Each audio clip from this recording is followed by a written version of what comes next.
Other things to look for: a person who is very confident, feels good about their hand, will tend to look about very confidently, will also tend to speak fluidly. We know that when people are struggling, when they're being deceptive, when they're bluffing, their talking tends to be more erratic. It tends to be less fluid. So we want to look for these things. We want to see how they're changing as the hand evolves. People who show low confidence usually begin to manifest that physically with their bodies. Everything from the toes, their feet turning inward, to other things such as their hand placement. Their hands, instead of being in the down position, tend to rotate into the face up position. This is also known as the prayer position. It's almost like, someone please help me. And you'll see it at the table as the cards are dealt. If things become worse and worse for this player, their hands may in fact rotate from palm down to palm up, realizing subconsciously that their situation is fruitless. And of course, again, any territorial displays that goes from large to small, whether they spread their arms out or their hands out, they will begin to withdraw and draw them in as they become less confident. And another way that we show lack of confidence is in our posture.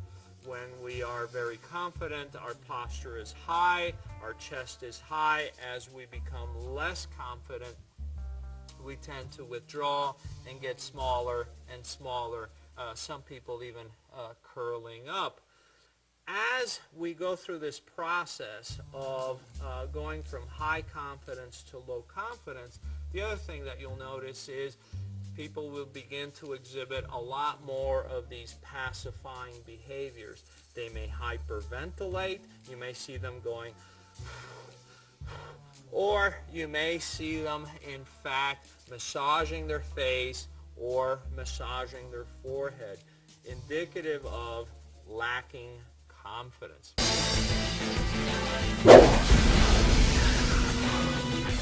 Joe Navarro, former FBI special agent. I amplify. Do you?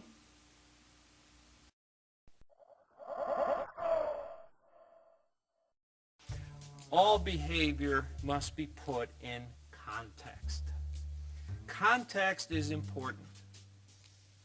You're at the airport and everything is fine. You're getting ready to go to see a friend and you're excited. And that excitement is causing you to move your arms, and maybe you're rising up on your toes and you're moving around and you're having a good time. But all of a sudden there's an announcement. Flight is canceled. The reaction to that announcement will be, in fact, limbic. It will be a limbic reaction. So what should we see?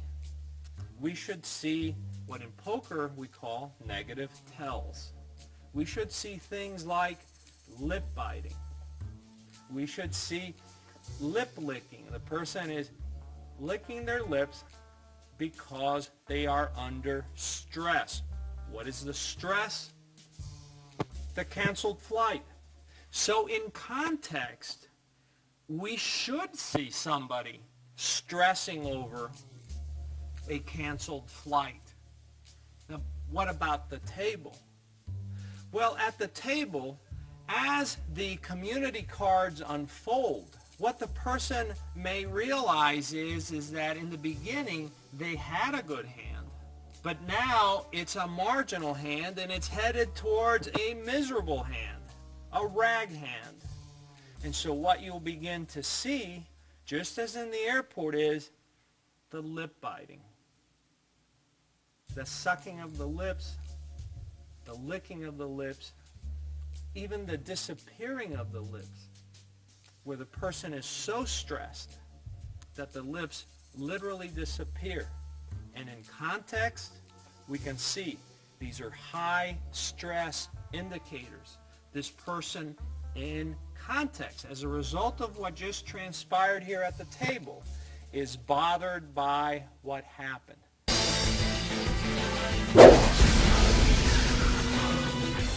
Joe Navarro, former FBI special agent. I amplify. Do you?